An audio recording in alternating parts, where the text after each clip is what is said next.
ونصلي ونسلم على حبيبه الكريم أما بعد فأعوذ بالله من الشيطان الرجيم بسم الله الرحمن الرحيم ألا إن أولياء الله لا خوف عليهم ولا هم يحزنون آمنت بالله صدق الله المولانا العظيم وصدق رسوله النبي الكريم ونحن على ذلك من الشاهدين والشاکرین والحمد للہ رب العالمین۔ جانتے ہیں کہ 6 رجب المرجب شریف کو حضرت سیدنا خواجہ غریب النواز رحمۃ اللہ تعالی علیہ کی تاریخ وصال ہے اور آپ کا عرس مقدس ہے۔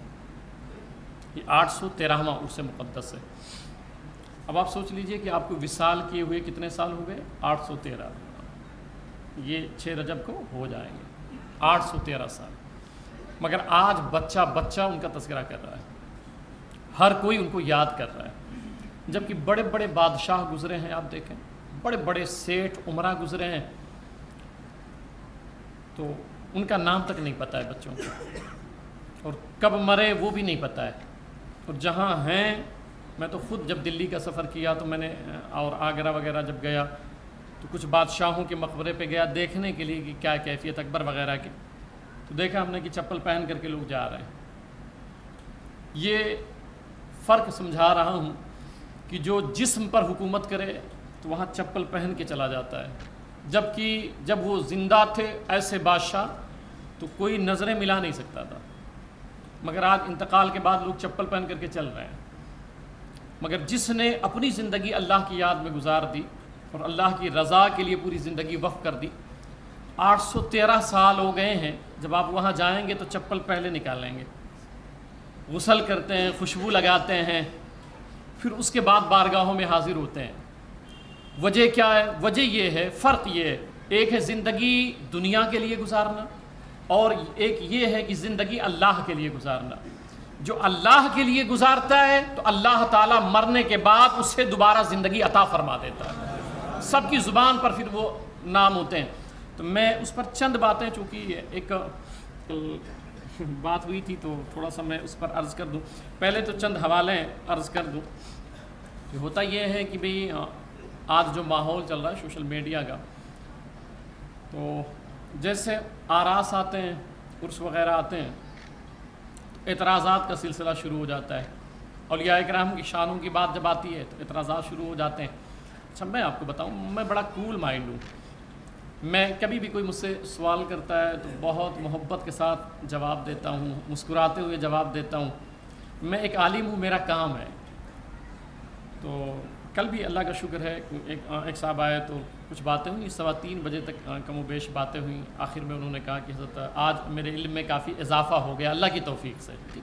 تو میں یہ سب کو کہتا ہوں، میری طرف سے اجازت ہے کہ آپ کو دینی سطح پر کوئی اشکال ہے، خواہ وہ اولیاء کرام، صحابہ کرام یا کسی کے تعلق سے، اور آپ اپنے آپ کو کہتے ہو یار میں اہل سنت میں سے ہوں، تو بلا جھجک آپ میرے پاس آ سکتے ہو، ٹھیک؟ سب کو یہ میری طرف سے اجازت ہے۔ تو میں چونکہ کل بات ہوئی تھوڑی سی، تو میں نے کہا کہ تھوڑے سے باتیں میں عرض کر دوں، اس پر کچھ دلائل دے دیتا ہوں۔ ایک ہوتا ہے نا کہ اولیاء کرام یار کوئی نہیں ولی ہوتا ہے، کچھ نہیں ہوتے ہیں یہ، ٹھیک ہے؟ پہلی بات تو یاد رکھیں کہ یہ جو کرامت ہے، جس کو کرامت کہتے ہیں، اہل سنت میں 1400 سال میں کرامت کا منکر کوئی نہیں رہا ہے۔ کرامت یہ حق ہے، جو کرامت کو نہ مانے وہ اہل سنت کے نزدیک جو ہے وہ گمراہ ہے، ٹھیک ہے؟ وہ اہل سنت سے خارج ہے، وہ گمراہ ہے۔ اب اولیاء کرام کے تعلق سے چونکہ میں آج احادیث طیبات پر اتفاق کر رہا ہوں، اور اگلے جمعہ کو انشاءاللہ تعالیٰ قرآن مقدس کی جو آیتیں پیش کی جاتی ہیں اور اعتراض کیا جاتا ہے، وہ آیتیں اور پھر ان پر دلائل انشاءاللہ اگلے جمعہ کو۔ آج احادیث طیبات پر اتفاق کرتا ہوں کہ اولیاء کرام کی شان پہلے سمجھ لیں کیا ہے۔ یہ بخاری میں کی روایت میں پڑھ دیتا ہوں۔ اللہ کے رسول صلی اللہ علیہ وسلم فرماتے ہیں ان اللہ قال من عاد علی ولیا فقد آذنتہ بالحرب۔ یہ بخاری ہے۔ میرے آقا صلی اللہ علیہ وسلم فرماتے ہیں کہ اللہ تعالیٰ فرماتا ہے اگر کوئی میرے کسی ولی سے دشمنی کرتا ہے، اللہ فرماتا ہے، یہ بخاری شریف ہے، کہ میرے کسی ولی سے وہ دشمنی کرتا ہے تو اللہ فرماتا ہے اس شخص سے جس نے دشمنی کیا ہے اس سے اللہ فرماتا ہے میرا اعلان جنگ ہے۔ جو میرے کسی ولی سے دشمنی کرے، یہ بخاری کی روایت ہے، تو اس سے میرا اعلان جنگ ہے۔ اب سوال یہ ہوتا ہے، بہت سارے لوگ کہتے ہیں کہ اعلان جنگ ہے تو پھر وہ کچھ تو ہوتا نہیں اس کا، یار وہ تو اولیاء کرام کی شان میں بے ادبی کر رہا ہے۔ ایک ہوتا ہے اعلان جنگ کرنا اور ایک ہوتا ہے جنگ کر دینا، دونوں میں فرق ہوتا ہے، ٹھیک ہے۔ تو بہت سارے لوگ یہ روایت سن کر کے غلط فہمی کے شکار ہو جاتے ہیں کہ اللہ نے اعلان جنگ کر دیا ہے مگر اس کا تو کچھ ہو نہیں رہا ہے، کھا پی رہا ہے، چل رہا ہے۔ بھئی ابھی اس نے اعلان جنگ کیا ہے، وہ جنگ وہ قبر میں کرتا ہے کہ محشر میں کرتا ہے کہ کہاں کرتا ہے، وہ اس کے اوپر چھوڑے نا۔ اس نے ابھی اعلان جنگ کر دیا ہے، اب ہوشیار ہو جاؤ کہ اعلان جنگ ہو چکا ہے۔ جنگ چھڑتی کب ہے؟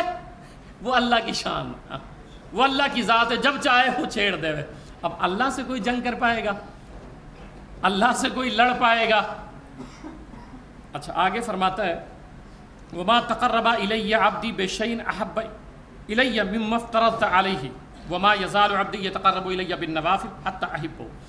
اللہ فرماتا ہے جو میں نے فرض کیا اس کو وہ ادا کرتا ہے، پھر نوافل پڑھتا ہے، حتی احبہ۔ اب یہ ولی کی بات اللہ تعالیٰ بیان فرماتا ہے، اللہ کے رسول صلی اللہ علیہ وسلم بیان فرماتے ہیں صحیح بخاری میں کہ اللہ کیا فرماتا ہے۔ سرکار فرماتے ہیں حتی احبہ، یہاں تک کہ بندہ نوافل پڑھتا رہتا ہے، پڑھتا رہتا ہے، پڑھتا رہتا ہے، پھر ایک دن ایسا آتا ہے کہ اللہ تعالیٰ اس سے محبت کرنے لگ جاتا ہے، اللہ اس بندے سے محبت کرنے لگ جاتا ہے۔ فَإِذَا أَحْبَبْتُهُ، اب جب اللہ اس سے محبت، یہ بخاری پڑھ رہا ہوں آپ کے سامنے، جب اللہ اس سے محبت کرنے لگ جاتا ہے تو بخاری میں لفظ یہ ہیں كُنْتُ سَمْعُهُ الَّذِي يَسْمَعُ بِهِ۔ اللہ تعالیٰ جب اس بندے سے محبت کرنے لگا تو میرے آقا فرماتے بخاری میں کہ اب یہ حال ہوتا ہے کہ جب اللہ اس سے پیار کرنے لگا، محبت کرنے لگا تو صرف ایسے چھوڑ نہیں دیتا ہے بلکہ اللہ تعالیٰ اس بندے کا کان بن جاتا ہے جس سے وہ سنتا ہے۔ پھر فرماتا ہے وَبَصَرَهُ الَّذِي يُبْصِرُ بِهِ، اس بندے کی آنکھ ہو جاتا ہے اللہ تعالیٰ جس سے وہ دیکھتا ہے۔ وَيَدَهُ الَّتِي يَبْطِشُ بِهَا، اللہ تعالیٰ اس بندے کا ہاتھ ہو جاتا ہے جس سے وہ پکڑتا ہے۔ وَرِجْلَهُ الَّذِي يَمْشِي بِهَا، اور اللہ اس کا پیر ہو جاتا ہے جس سے وہ چلتا ہے۔ مطلب کیا ہوا؟ اب یہ جو اعتراض ہوتا ہے کہ یار وہ مدد نہیں کر سکتے، یار وہ کچھ سن نہیں سکتے ہیں، بھئی ہم یہ کہتے ہیں ان کی ذاتی طاقت یہ نہیں ہے، کسی بھی ولی میں ہم ذاتی طاقت نہیں مانتے، جو ان کے اندر طاقت مانتے ہیں اللہ کی عطا سے مانتے ہیں کہ اللہ نے دیا ہے، یہ ہمارا عقیدہ ہے، اللہ نے دیا ہے۔ اب اللہ نے کس طرح دیا ہے؟ اللہ فرماتا ہے میں ان کا ہاتھ ہو جاتا ہوں، میں ان کا پیر ہو جاتا ہوں، میں ان کی آنکھیں ہو جاتا ہوں، میں ان کی قوت سماعت ہوتا ہوں۔ مطلب کہ کان غوث اعظم کا ہوتا ہے، سننا خدا کا ہو جاتا ہے۔ آنکھ غریب نواز کی ہوتی ہے، دیکھنا اللہ کا ہو جاتا ہے۔ ہاتھ غوث العظم کا ہوتا ہے مگر مدد کرنا اللہ کا ہو جاتا ہے۔ پیر غریب نواز کا ہوتا ہے مگر چلنا اللہ کا ہو جاتا ہے۔ اب آپ بتائیں کہ اللہ کے بارے میں آپ یہ عقیدہ رکھو گے کہ نہیں کر سکتے ہو؟ جب اللہ نے کہہ دیا میں ہاتھ پیر آنکھ ہو جاتا ہوں تو پھر ان پر اعتراض کیوں بنتا ہے؟ اعتراض تو پھر آپ کا کہیں اور جا رہا ہے۔ آگے لفظ سنیں بخاری کے، وَإِن سَأَلَنِي، یہ صحیح بخاری ہے، وَإِن سَأَلَنِي لَأُوتِيَنَّهُ۔ اب وہ جو بندہ ہے جس سے مجھے محبت ہو گئی نا، تو اللہ فرماتا ہے، بخاری ہے یہ، میرے آقا فرماتے ہیں کہ وہ بندہ جو سوال کر لے اپنے مولا سے، جو کہہ دے کہ مولا ایسا ہو جائے، آپ کہتے ہیں یار نہیں ہوتا ہے، یہ دیکھیں بخاری ہے، وَإِن سَأَلَنِي لَأُوتِيَنَّهُ، وہ بندہ جو اللہ سے کہہ دے اللہ فوراً اسے عطا فرما دیتا ہے، جس کے بارے میں کہہ دے اللہ اسے عطا فرما دیتا ہے۔ تو ہم لوگ جو جاتے ہیں تو یہ دعا کرتے ہیں کہ آپ اللہ سے دعا کر دیں، یا ان کے صدقے میں یا اللہ تو ہمیں عطا فرما دے، ہم یہ دعا کرتے ہیں کہ اللہ ان کے صدقے میں یہ نیک بندے ہیں، ٹھیک ہے۔ اچھا اب اس میں ایک دو روایت اور عرض کر دوں تاکہ بات اور مکمل ہو جائے۔ ان کی شانیں صرف یہاں ایسا نہیں ہے، ان کی شانیں میدان محشر میں بھی ایسی ہوں گی۔ 4-5 حدیثیں میں ضم کر دیتا ہوں۔ اب اس پر اولیاء کرام کی شان پر احادیث آپ مجھ سے کہیں ہم جیسے کم علم سے تو 50 احادیث میں پیش کر سکتا ہوں۔ یار اولیاء ہوتے ہیں اور اللہ ان سے محبتیں کرتا ہے اور پھر ان کی باتیں سنتا ہے اور ان کی باتیں مانتا ہے، 50 احادیث ہم پیش کر سکتے ہیں اس پہ۔ اب کوئی کہتا ہے کہ یار مجھے تو نہیں دکھائی دیتا ہے، تو وہ آپ کا اپنا قصور ہے۔ حدیث پاک آپ کھنبھالیے تو اس میں مل جائے گی۔ ایک روایت اور سنیں، ان کی جو شان یہاں ہوتی ہے کہ بھائی اس طرح بیٹھے ہوئے ہیں اور اس طرح نور کے منبروں پہ ہیں، تو یہ صرف دنیا تک نہیں ہے، اللہ تعالیٰ میدان محشر میں بھی ان کو یہ شان عطا فرمائے گا، صرف دنیا تک محدود نہیں ہے۔ میں آپ کو ایک روایت سناتا ہوں، حتیٰ مالک اشعری کہتے ہیں قال خطبنا رسول اللہ صلی اللہ علیہ وسلم، میں تو ساری باتیں احادیث سے بات کرتا ہوں، ہمیشہ دلائل احادیث طیبات سے دیتا ہوں. اب اگر آپ احادیث بھی نہیں مانتے ہیں تو پھر آپ کی اپنی مرضی ہے. میں خود اپنی بات کرتا ہوں کہ جو فرقہ واریت ہے نا، فرقہ واریت میں اس پہ خود لعنت بھیجتا ہوں کہ فرقہ واریت پہ میں خود لعنت بھیجتا ہوں. مگر یہ شرح صدر کے ساتھ عرض کرتا ہوں مائک میں کہ اللہ کے عزت کی قسم، اگر حضور صلی اللہ علیہ وسلم کی شان اور محبت اور صحابہ اہل بیت اور اولیاء کرام کی شان و عظمت کسی میں پائی جاتی ہے تو وہ اہل سنت والجماعت ہے. باقی فرقہ واریت پہ تو میں خود بھی لعنت بھیجتا ہوں. میں عرض کروں وہ روایت سن لیں. اچھا ایک بات یہاں ایک روایت اور عرض کر دوں کہ ولی سے محبت ہم کیوں کریں، وہ بھی سن لیں. کہتے ہیں کہ ابو موسیٰ الدیلمی کہتے ہیں سمیت رجلا یسأل ابا یزید، کہتے ہیں میں نے سنا ایک آدمی سے کہ اس نے سوال کیا حضرت بایزید بسطامی سے، فقال دلنی علی عمل اتقرب بہ الی ربی، آپ مجھے کوئی ایک ایسا عمل سکھا دیں کہ اللہ کا قرب مجھے مل جائے. بایزید بسطامی رحمۃ اللہ تعالی علیہ، کہ اللہ کا مجھے قرب مل جائے. تو وہ کہتے ہیں فقال احبب اولیاء اللہ تعالی یحبوک. اب بایزید بسطامی رحمۃ اللہ تعالی علیہ فرماتے ہیں کہ اس نے سوال یہ کیا کہ کوئی ایک عمل ایسا بتا دیں کہ مجھے اللہ تعالیٰ کا قرب مل جائے. ٹھیک ہے، تو نماز بھی اللہ کے قرب کا ذریعہ ہے، درود پاک اللہ کے قرب کا ذریعہ ہے، حج و زکوٰۃ اور نیکیاں اللہ کے قرب کا ذریعہ ہے. مگر ایک عمل اور بھی ہے جس سے اللہ کا قرب مل جاتا ہے. بایزید بسطامی رحمۃ اللہ تعالیٰ علیہ فرماتے ہیں احبب اولیاء اللہ تعالیٰ، ایک راستہ یہ بھی ہے کہ تم اللہ کے اولیاء سے محبت کرنا شروع کر دو. جب تمہیں اللہ کے ولی سے محبت ہو جائے گا اللہ تمہیں اپنا قرب عطا فرما دے گا. تو اولیاء کرام سے محبت کرنا اللہ سے قرب کا ذریعہ ہے. پھر آگے فرماتے ہیں اچھا کیوں، وہ بھی سن لیں. آگے جواب دیتے ہیں. یہ ابن جوزی جو محدث ہے، بہت بڑے محدث ہیں، انہوں نے اپنی کتاب فی صفت الصفوہ میں لکھا ہے فإن اللہ تعالی ینظر الی قلوب اولیائہ. کیوں ایسا کہ ہم کسی ولی سے محبت کریں؟ اس کا جواب سن لیں. وہ اس لیے محبت کریں بے شک اللہ تعالیٰ اپنے اولیاء کے دلوں کو دیکھتا ہے. بایزید بسطامی رحمۃ اللہ علیہ فرماتے ہیں کہ بے شک اللہ تعالیٰ اپنے دوستوں اپنے ولیوں کے دلوں کو دیکھتا ہے. فَلَعَلَّهُ أَن يَنظُرَ إِلَىٰ اسْمِكَ فِي قَلْبِ وَلِيِّهِ. تو ہو سکتا ہے جب وہ روز اولیاء کرام کے دلوں کو دیکھتا ہے، اپنے دوستوں کے دلوں کو دیکھتا ہے، اور تو محبت کرے گا کسی ولی سے تو ممکن ہے کہ تیرا نام اس ولی کے دل پہ مل جائے، اس ولی کے دل پہ لکھ جائے. اب جب ولی سے تو پیار کرے گا تو ظاہر سی بات ہے ولی تجھ سے محبت کرے گا. اب ولی کے دل پہ اللہ دیکھے گا اور جب تیرا نام ولی کے دل پہ نقش پائے گا اللہ تعالیٰ اس ولی کے دل پہ نام نقش کی بنیاد پہ اللہ تیری مغفرت فرما دے گا. اس لیے اولیاء کرام سے محبت کریں. اچھا میں وہ عرض کر دوں نہیں تو بات زیادہ ہو جائے گی. ان کی شان محشر میں کیا ہوں گی وہ سن لیں آپ. میں اس لیے دلائل دے رہا ہوں، واقعات آپ جانتے ہیں غریب نواز سرکار کے بارے میں، اولیاء کرام کے بارے میں، مگر میں جو دلائل سے بات کر رہا ہوں احادیث طیبات سے اشکال ہوتا ہے یار حدیث نہیں ہے یہ قصہ کہانی ہے. بھائی حدیث ہے، یہ سب احادیث طیبات میں موجود ہیں. یہ آپ ہوتا یہ ہے کہ بس 2-4 باتیں یوٹیوب پہ سن لیتے ہیں اور یہ ہو گیا بھائی ایسا ہو گیا، یہ اس طرح ہے. میں انشاءاللہ اگلے جمعہ پر ان تمام اشکالات کا جواب دوں گا.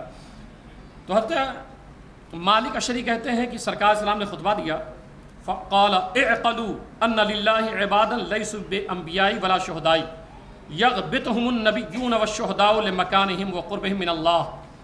سرکار صحابی کہتے ہیں سرکار کھڑے ہوئے اور خطبہ دیا اور فرمایا لوگوں غور سے سنو، بے شک اللہ کے بندوں میں کچھ ایسے ہیں کہ نہ وہ انبیاء ہیں نہ شہداء ہیں. سرکار خطبہ دے رہے ہیں صحابہ میں، مگر یغبطہم النبیون والشہداء لمکانہم، مگر ان کی شان محشر میں ایسی ہوگی، ایک جماعت ایسی ہوگی کہ نہ وہ نبیوں کی جماعت ہوگی نہ شہیدوں کی جماعت ہوگی، مگر نبی اور شہداء جو ہے ان کے مقام کو دیکھ کے رشک کریں گے. اب انبیاء تو شان والے ہے ہی ہیں، ان کی تو بات ہی الگ ہے، شہداء بھی شان والے. اب کسی کے ذہن میں یہ اشکال آ سکتا ہے کہ امام صاحب اس سے مراد صحابہ ہوں گے. بھئی صحابہ نہیں ہیں، یہ واضح کر دوں، صحابہ نہیں ہے۔ آپ کہیں گے امام صاحب اس حدیث سے آپ نے کیسے سمجھا کہ صحابہ نہیں مراد ہیں؟ اس لیے میں نے سمجھا، اس میں ہے کہ سرکار فرماتے ہیں کہ یغبطہم النبیون والشہداء لمکانہم وقربہم، سرکار یہ فرماتے کہ محشر میں تمہاری یہ شان ہوگی۔ اگر صحابہ مراد ہوتے تو سرکار کیا کہتے؟ کیونکہ صحابہ ہی بیٹھے انہی سے خطاب کر رہے ہیں، تو سرکار فرماتے کہ تمہاری شان محشر میں یہ ہوگی۔ یاد رکھیں صحابہ شان والے تو پہلے سے ہیں، ان کی تو بات ہی الگ ہے، ان کے درجات الگ ہے، یہ کسی اور گروہ کی بات ہو رہی ہے۔ تو رشک کریں گے، فقال اعرابی یا رسول اللہ من ہم ہلم، من ہم ہلہم۔ ایک اعرابی تھے تو وہ دو زانو، 3-4 روایتیں میں ضم کر دیتا ہوں۔ ایک روایت میں 2 زانو بیٹھ گئے، ایک روایت میں حضرت عمر بن خطاب رضی اللہ تعالیٰ عنہ کا نام ہے، انہوں نے عرض کیا یا رسول اللہ صلی اللہ علیہ وسلم ہلہم لنا صفہم لنا، سرکار بتائیں وہ کون لوگ ہیں، ان کے کچھ حالات بیان کر دیں آپ، یہ جو گروہ ہوگا کہ انبیاء رشک کریں گے محشر میں وہ کون لوگ ہوں گے؟ سرکار فرماتے ہیں، حضور صلی اللہ علیہ وسلم فرماتے ہیں، اب ان کی شان سرکار بیان کر رہے ہیں کہ لہم منابرم بنور، یہ جو بیٹھے رہیں گے عام کرسیوں پہ نہیں، نور کے ممبر اللہ بچھوائے گا، نور کے ممبر لگوائے گا، وَيَجْلِسُونَ عَلَيْهَا، پھر ان نور کے کرسیوں پر اللہ تعالیٰ ان کو بیٹھائے گا، وَإِنَّا ثَيَابَهُمْ لَنُورٌ، اور محشر میں ایسے لوگوں کو جوڑے پہنائے جائیں گے۔ اب یہ محشر کی بات کر رہا ہوں میں حدیث پاک سے، محشر میں جوڑے پہنائے جائیں گے، اور جوڑا کیسا رہے گا؟ لنور، نور والا جوڑا رہے گا، نور والے جوڑے پہنائے جائیں گے، وَوُجُوهُهُمْ نور، اور ان کے چہرے اور منور کر دے گا اللہ تعالیٰ محشر میں۔ اب ممبر بچھوا رہا ہے، لباس نور والا پہنا رہا ہے، چہرے نور والا کر رہا ہے۔ اب سوال ہوا، صحابی نے عرض کیا سرکار اب تو بتا دیں کہ محشر میں ممبر بچھوائے جا رہے ہیں، لباس نور کے پہنائے جا رہے ہیں، چہرے منور کیے جا رہے ہیں، وہ کون لوگ ہوں گے؟ حضور صلی اللہ علیہ وسلم فرماتے ہیں اولئک اولیاء اللہ لا خوف علیہم ولا هم یحزنون، یہ جن کی میں نے شانیں بیان کی ہیں یہ کوئی اور جماعت نہیں، اللہ کے اولیاء ہوں گے، اولیاء کرام ہوں گے کہ میدان محشر میں جن کے لیے نور کے ممبر لگوائے جائیں گے، نور کا لباس پہنایا جائے گا، جن کے چہرے نور کے بنا دیے جائیں گے۔ اور یہ کون گروپ ہوگا؟ اولیاء کرام کی جماعت ہوگی، اللہ والوں کی جماعت ہوگی۔ اب جو لوگ اس طرح کی باتیں کرتے ہیں کہ ایسا ہے ویسا ہے، اس طرح کی باتیں، آپ بھول جائیں ان کو۔ یہ حدیث پاک آپ کو سنا رہا ہوں میں، حدیث پاک ایک جگہ ہے۔ اچھا ہاں، اس پر بات ہو رہی تھی، میں نے کہا کہ کل میں اس حدیث کو بیان بھی کر دیتا ہوں۔ ہم لوگ جب بارگاہ اولیاء کرام میں جاتے ہیں تو دیکھیں گردنیں جھکی رہتی ہیں۔ اب یہ بھی لوگوں کو اعتراض ہوتا ہے، یار مولانا صاحب یہ سب کیا ہے، گئے ہیں وہ بھی بندے ہیں اللہ کے، اور تم لوگ جو ہیں یوں کھڑے ہوتے ہو، ادب کے ساتھ کھڑے ہوتے ہو، یہ سب کیا ہے؟ کہیں نہیں ہے بھئی، ہے آنکھ والا تیرے جوبن کا تماشا دیکھے، دیدے کور کو کیا آئے نظر کیا دیکھے۔ روایت بتا دیتا ہوں، سرکار فرماتے ہیں قال سیماہم فی وجوہہم من اثر السجود اولئک ہم اولیاء حقا حقا۔ سرکار فرماتے ہیں کہ وہ جو اولیاء ہوتے ہیں وہ کون ہوتے ہیں؟ کہتے ہیں کہ قرآن کی آیت پڑھی، فرمایا کہ وہ اولیاء وہ ہوتے ہیں جن کی پیشانیوں پر سجدوں کے نشان ہوتے ہیں۔ یہ پہچان ہے، کوئی ولی بے نمازی نہیں ہو سکتا ہے، کوئی ولی جھوٹا مکار نہیں ہو سکتا ہے، کوئی ولی فریبی اور دجل کرنے والا نہیں ہو سکتا، کوئی ولی نہیں ہو سکتا ہے۔ یعنی دین کو چھوڑ کے، شریعت کو چھوڑ کر کے کوئی ولی نہیں ہو سکتا، اللہ کا قرب کسی کو مل نہیں سکتا ہے، ٹھیک ہے۔ تو یہ پہچان ہے کہ جن کی پیشانیوں پر سجدوں کے نشان ہوں، اولئک ہم اولیاء حقا حقا، وہ بے شک اللہ کے ولی ہیں اور دوست ہیں۔ پھر فرمایا فَإِذَا لَقَيْتُهُمْ فَاخْبِضْ لَهُمْ جَنَاحَكَ، ٹھیک ہے، پس جب تم ان سے ملو تو مارے ادب کے اپنے کندھے ان کے سامنے پست رکھا کرو۔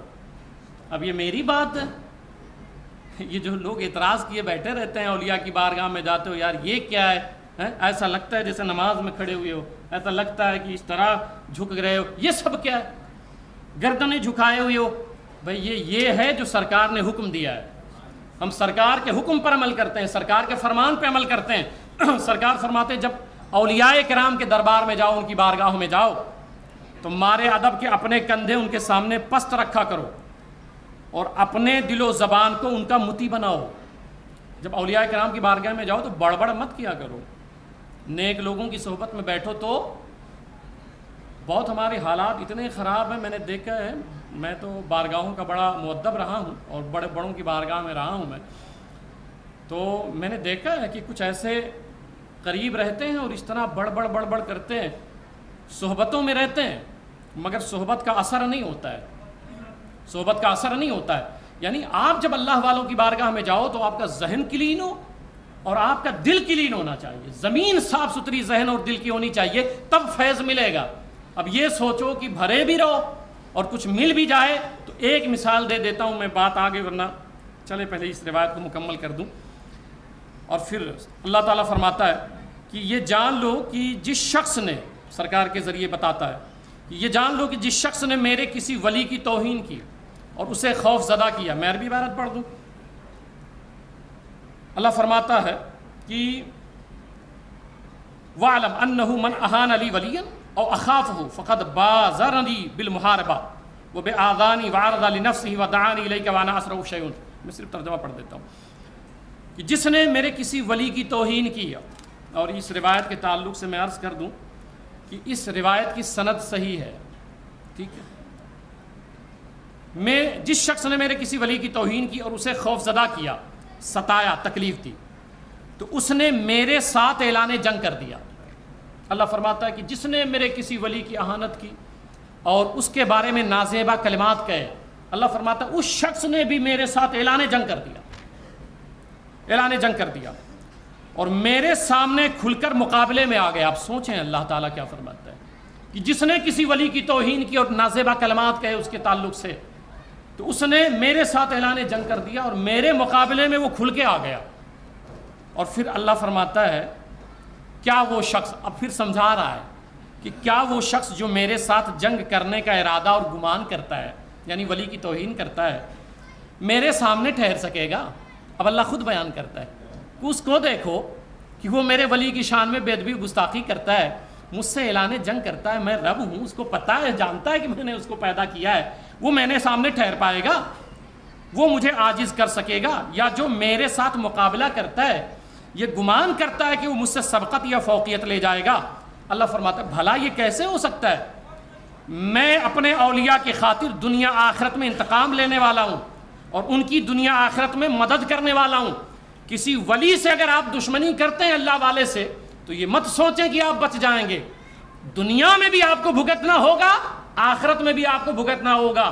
اس لیے اللہ فرماتا ہے کہ ایسی حرکتیں نہ کیا کرو۔ آخری روایت عرض کر دوں، بس بات ختم کر دوں، کہ میں نے بتایا کہ میدان محشر میں ان کی یہ شان ہوگی، نور کے ممبر لگ گئے، اس پہ بیٹھ گئے۔ اب ایک سوال ہوتا ہے، دنیا میں بھی یہ کام آتے ہیں تو کیا محشر میں بھی اللہ والے کام آئیں گے؟ اس سے اشکال ہوتا ہے کہ یار یہ سب کوئی کام محشر میں نہیں آنے والا ہے۔ دیکھو قرآن پاک میں یہ آیت ایسی موجود ہے، اب میں وہ ساری آیتیں اگلے جمعہ کو پیش کروں گا۔ ایسی آیتیں دیکھو، اللہ فرماتا ہے کوئی مددگار نہیں ہوگا، آپ کہتے ہو مددگار ہوگا، آپ قرآن کے خلاف تو آپ عقیدہ بیان کرتے ہو۔ وہ ساری آیتیں یاد رکھیے گا، میں ابھی صرف جملہ بول رہا ہوں، وہ ساری آیتیں کافروں اور بتوں کے بارے میں نازل ہوئی ہے۔ ایک بھی آیت ابو بکر صدیق کے بارے میں نہیں نازل ہوئی، حضرت عمر بن خطاب کے بارے میں نہیں نازل ہوئی۔ ایسی آیتیں جتنی بھی ہیں کہ جو مدد نہیں کر پائیں گے وہ کفار و مشرکین کے تعلق سے نازل ہوئی۔ اس پر اگلے جمعہ کو میں حوالہ دوں گا، ورنہ اولیاء کی تو شان یہ ہوگی محشر میں نے حدیث سے بتایا۔ اب ایک حدیث آخری سن لیں، صحیح مسلم کی روایت بھی سن لیں۔ بات ہوگی تو کہیں گے صحاح ستہ دکھاؤ، جب صحاح ستہ دکھا دو تو کہتے ہیں کہ بھئی نہیں یہ تو سمجھ نہیں آتی، سمجھ نہیں آتی۔ ایک بندہ تھا تو دو میں جھگڑے ہو گئے، تو اس نے کہا یار 2 2 4 ہوتے ہیں، تو اس نے کہا نہیں یار 2 2 5 ہوتے ہیں، تو بولے نہیں یار 2 2 4 ہی ہوتے، بولے شرط لگا لو جو جیتے گا۔ شرط لگانا حرام ہے نا، پھر یہ بس ایسے سمجھانے کے لیے بتا رہا ہوں۔ تو یار شرط رکھ لیجئے اور وہ ہو جائے، تو بولے ٹھیک ہے۔ اب یہ گھر پہ گیا، اس نے کہا کہ میں نے شرط رکھی ہے کہ میں اگر ہار گیا تو پھر مجھے دینا ہے یہ فلاں چیز۔ تو بولے کیوں، کس بات پہ؟ تو کہا کہ میں نے کہا 2 2 5 ہوتا ہے، اس نے کہا 2 2 4 ہوتا ہے۔ تو گھر والوں نے سمجھایا کہ بیٹے 2 2 4 ہی ہوتا ہے، 2 2 5 کبھی نہیں ہوتا ہے، جو پوچھیں گے جس سے پوچھیں گے وہ کہے گا 2 2 4 ہوتا ہے۔ اس نے جواب دیا تھا اس نے جواب دیا تھا، اس نے کہا 2 4 میں ہاروں گا تب جب پورے گاؤں والے ایک طرف ہو جائیں، میں تب ہاروں گا جب میں مان لوں گا کہ 2 4 ہوتے ہیں۔ پورا گاؤں ایک طرف ہو جائے کہ نہیں 2 4 ہوتا ہے، میں کہوں گا 2 5۔ پوری دنیا ایک طرف ہو جائے کہ 2 4 ہوتا ہے، میں کہوں گا 2 5۔ بھئی ہاروں گا تب جب میں مانوں گا، اور میں نے ارادہ کر لیا ہمیں ماننا نہیں ہے، ہمیں ماننا نہیں ہے۔ تو کچھ لوگ اس طرح ہوتے ہیں، ان کے پاس جو دلائل آپ دے دیں بھئی کچھ نہیں ہوتا، بس اپنی بات کرنی ہے، جبکہ دین نام ہے اپنے عقل کو، شعور کو، خواہشات کو اللہ کے رسول کے قدموں میں ڈال دینے کا۔ سرکار کا کوئی فرمان آ گیا، بات ختم ہو گئی۔ وہ حدیث سن لیں، اللہ کے رسول صلی اللہ علیہ وسلم فرماتے ہیں کہ میدان محشر میں جہنمی جہنم میں چلے گئے، جنتی جنت میں چلے گئے۔ صحیح مسلم کی روایت ہے، اور جب اس میں چلے گئے تو کچھ جنت میں سے کھڑے ہوں گے۔ وہ روایت عرض کر دیتا ہوں کہ کچھ جنت میں سے کھڑے ہوں گے اور وہ عرض کریں گے اللہ تعالیٰ سے کہ مالک و مولا لِإِخْوَانِهِمْ الَّذِينَ فِي النَّارِ يَقُولُونَ رَبَّنَا كَانُوا يَصُومُونَ مَعَنَا وَيُصَلُّونَ مَعَنَا وَيُحَجُّونَ۔ کھڑے ہوں گے اور کہیں گے کہ مولا کچھ ایسے تھے جو میرے ساتھ نماز پڑھتے تھے، میرے تعلقات تھے ان سے، ہم ساتھ میں رہتے تھے، وہ جہنم میں چلے گئے۔ اب یہ جنت کی بات کر رہا ہوں میں، آپ کہتے ہو یہاں کام نہیں آئیں گے، وہاں نہیں کام آئیں گے، یہ صحیح مسلم پڑھ رہا ہوں۔ جنت میں کھڑے ہو کے کہیں گے وہاں چلے گئے، اللہ فرمائے گا فَقَالَ لَهُمْ أَخْرِجُوا مَنْ عَرَفْتُمْ، اللہ فرمائے گا جاؤ جہنم کے پاس چلے جاؤ۔ اب جنت سے بھیجا جا رہا ہے اللہ والوں کو، جہنم کے پاس چلے جاؤ اور وہاں دیکھو، لفظ یہ ہے بہت معنی خیز لفظ ہے، من عرفتم، اس بندے سے، اللہ والے سے اللہ فرمائے گا تم جس کو پہچانتے ہو۔ آپ کہتے ہو یار وہ کچھ کام نہیں آئیں گے، اللہ فرماتا ہے تم جس کو پہچانتے ہو جاؤ، فیخرجون، اس کو نکال لاؤ۔ اب یہ نیک بندے جہنم کے، یہ صحیح مسلم ہے، جائیں گے اور وہاں جا کر کے پھر نکالیں گے۔ اب لفظ پڑھ دیتا ہوں صحیح مسلم کے، فمن وجدتم فی قلبی، اللہ فرمائے گا جس کے دل میں مثقال دینار من خیر فخرجوہ فیخرجون من عرفوا، چلے جاؤ جس کے دل میں 1 دینار کے برابر بھی ایمان ہے، جس کو تم پہچانتے ہو۔ اب اللہ تعالیٰ نہیں کہہ رہے میں نکال کے بھیج رہا ہوں، نہیں، تم جاؤ دیکھو تو، اب یہ شان ہے، دیکھو۔ وہ گئے، نکالا، ثم یقولون ربنا،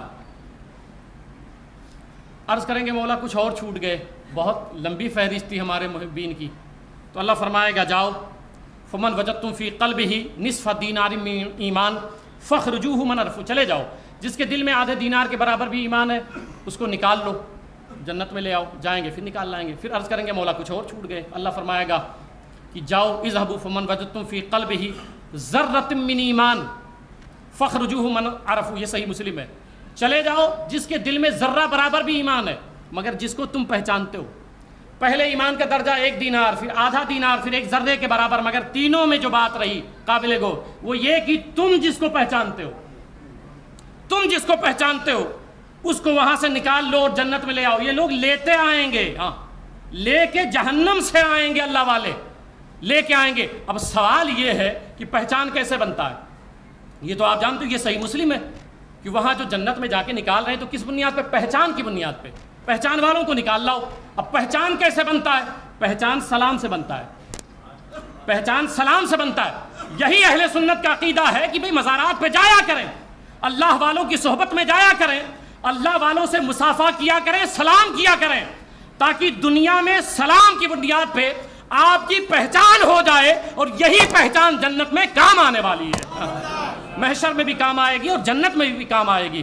اس لیے اللہ والوں سے محبت کریں، اور جو کون کیا کہتا ہے وہ باتیں چھوڑیں، انشاءاللہ تعالی ان تمام اعتراضات کا جواب اگلے جمعہ کو ہم انشاءاللہ تعالی دیں گے۔